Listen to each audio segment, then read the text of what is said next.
actually Clarissa Vasquez, but she's on her way back here, and we hope that she's having a safe journey. And you got me here, Seraphine Hurley, and right now it is 9:45 on WBHM-DB.com Paranormal Experience Radio with our awesome engineer and producer, Kat Hobson here, and Chris Carr. So what are we talking about today? I forgot. I'm not gonna lie. I forgot what we were talking about before the break. You were going to check out the chat room. We were talking about. Oh yeah. In chat we've got Brenda in there. Hey, Brenda. Brenda's having a pretty good night. I think she has plans for us all. Woo-hoo. It involves sparkles and turkey feathers and maybe restraints. Can I bring my own restraints? Or is that for another show? Right? That might be another show. That might be a great topic show, actually, on here on this network. We can revisit my one of my very first shows when I returned to radio, and we talked about me explaining why Christian Grey and that whole thing is a bad deal. So we'll definitely do it. Christian Grey, is that the 50 whatever it is there? The 50 Shades of oh my gosh, 50 Shades of oh my god. I wish you didn't do that. Popular BDSM, yeah. Of softcore, please don't do that because you're going to end up in the emergency room because you don't know what you're doing. Grey, yeah, yeah, probably right. Christian Grey sounds a lot like Christian Day, right? Doesn't it? Right. He's a guy I follow on Facebook. He's interesting. I'm thinking about asking Christian to come on the show, actually. Oh, really? He used to have a show, and I was a big fan of it. And I don't know. I don't even know if he does those kind of things anymore. He owns a bunch of witchcraft-oriented stores in Salem and New Orleans. Cool. Successful witch and good author as well. I liked his book on necromancy. It was pretty awesome. I haven't read anything by Christian Day in a long time. Is he still on the same vibe, or is the whole thing kind of more white lighty and? No, it's definitely not white lighty, and that's why I like him. No offense to the white lighters out there. No offense. I'm not being grumpy. Or to the roots necromancer type guy, and his book was really good. I liked it. Yeah, I like to think I put romance in necromancy. Yeah, right. I put the romance in necromancy. I guess you do. I guess you do. We've had those talks on spectrophilia, which I've tried not to bring up on every episode. But, since you're on, I guess we should. You do actually put the romance in necromancy now, don't you? Yes, I do. With a little help from my cowboy friend. Right. Little fond of cowboys. I noticed last week you had posted on Facebook, you said, if you know why I like cowboys, you get 5 brownie points or something to that effect. Oh, no, I was actually taking 5 negative of 5 goth points for watching Tombstone, which is one of my favorite movies. Actually in my top 20. But right. Good movie. My kitten's name is Doc Holliday. I love Doc Holliday. Little known fact, in the 90s, when grunge was starting to happen and people started changing their facial hair, I took my own facial hair from, I believe it was Doc Holliday in that movie. Really? Right? Was the kind of the thing where you don't have the mustache, you don't have the goatee, but you have the thing under your lip, like the little hair pocket. I don't know what you call it. It's kind of like Barbie's hair. We're talking about Barbie's hair.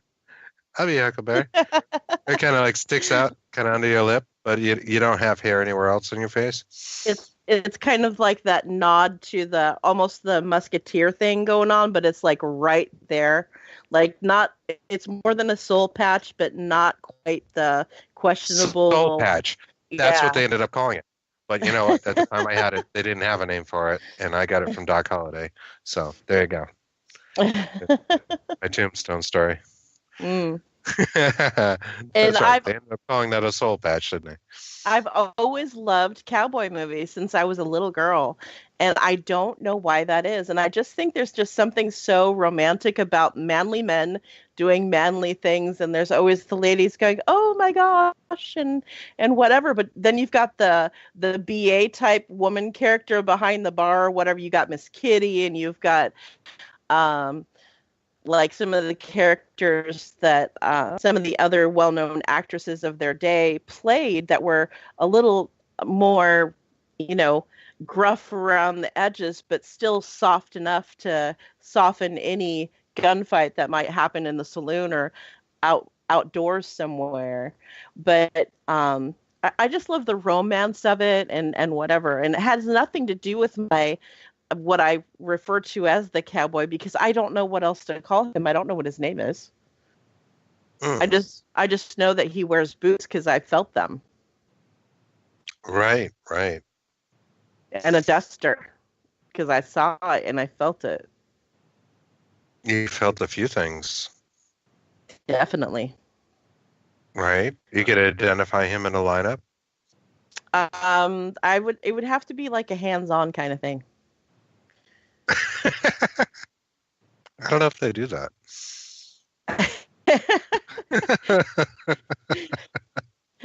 They just say no to the hands-on scratch and sniff Right. type lineup. It's like no. I did see a story. There was a woman. I'm sure you've heard that story. Who got married to like the 300-year-old pirate? Oh ghost? yes, I want to get her on my show. She has filed for divorce. Yes, I know. I saw that, and that I did not know that she is actually a pirate impersonator. She impersonates Jack Sparrow himself. I had a pretty good idea she had a thing for pirates.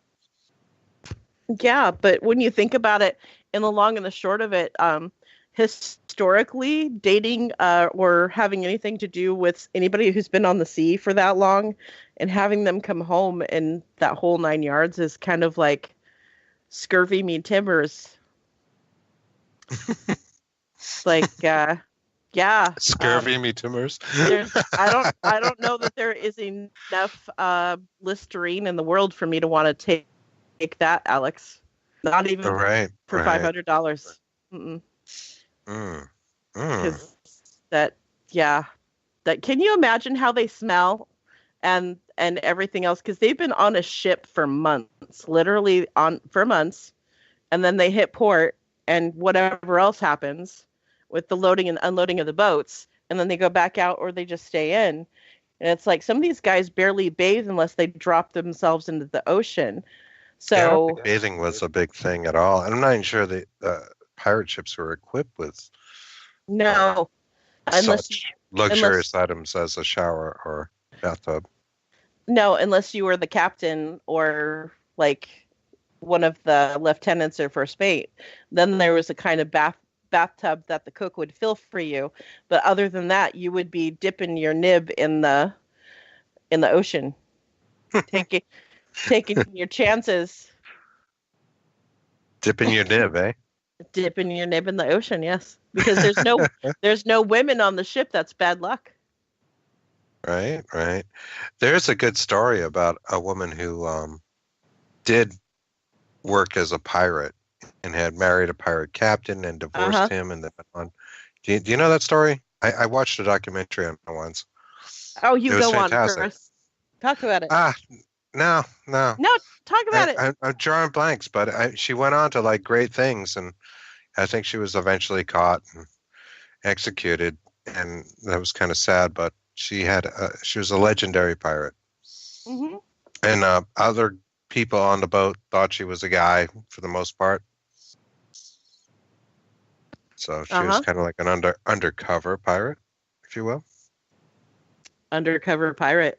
It sounds like the title of a movie. Undercover pirate. Ballsy chick. Chick. You would have to be, because those people, you earn respect even now, but can you imagine trying to earn the respect of all these scurvy dogs who are people who have been either press ganged into being on your ship, or they're there because they've been taken as slave or prisoner? Right. and then get out into the blue. And I don't know if you've ever been out on the boat real super far, but when you're way out there and you're the captain of the ship and you've got all these people who are of questionable moral standard, let's say, wouldn't unless you had the intestinal fortitude to stand your ground with your cutlass and your trusty musket by your side, you'd be SOL. Yeah, you would be. You would be. You definitely had to be able to fend for yourself. Oh, yeah. And if you've ever been out deep sea fishing, Uh-huh. it is a little eerie when you get out far enough and you cannot see any land anywhere. Mm-hmm. Mm-hmm. It's And awesome. you're just miles and miles from anything. It is. But anything can happen. Mm-hmm. You know, you're in the last place on earth that there isn't 10,000 cameras looking at you. And Mm-hmm. yeah, I mean, it really does come down to a he said, she said situation, doesn't it? Yeah, but I And if love it. one of you doesn't return back to boat, who is to say what really Yeah, happened or but it's return back to shore? like being on a sailboat, like now, and being like way out. Like I've been in the south of France on a sailboat and sailed around, and when you are so far out that all you see are fish jumping or whatever in the water, and it's just your boat, and maybe like way like 100 or so knots away, maybe a random light, and all you see is stars in the sky reflected against the ocean water. That is amazing. You don't know how small you really are until you're in the ocean all by yourself. True, true. Speaks to individualism. You do have the wherewithal to handle yourself. I love it. I love being on the water. It's one of those things that really grounds me. It always has. And I can be out there in a squall and handle it. It's just the water and I just have this understanding of I know what to expect from it. It knows what to expect from me. I respect it. And it's just sometimes it just calls to me so much like Saturday. It just called to me. I gotta go. You know, I was out. It's like I didn't care about Super Bowl Sunday. I had to go find a boat to be on. There's nothing wrong with that. There's no better place that I want to be than a beach or on a boat, or in nature and forests and stuff. I'm not an Oh RV yeah. guy. I Yeah. definitely feel the earth, in those kind of natural places, beautiful environments. Yeah, I love to go camping too, and it's just, nobody will go camping with me either because I don't want to do the whole I'm going to be in an RV or whatever. I like to do that whole we're going to pitch a tent and we're going to have a campfire and there's no TV and there's no phones and we're just going to hang out. Nobody wants to do that anymore unless it's a hotel or an RV park where they can swim and have satellite TV. That's just weird. I don't know if that's totally true. We still camp up here up north. I would imagine there are places to camp down there. Yeah, there's places to camp out here, but there's a lot of places that a lot of people won't go because there's larger things that will eat you in the middle of the night. Yeah. That's If definitely there, true here as well. What is your big animal? I mean, you have the crocodiles and stuff. Do you have other things?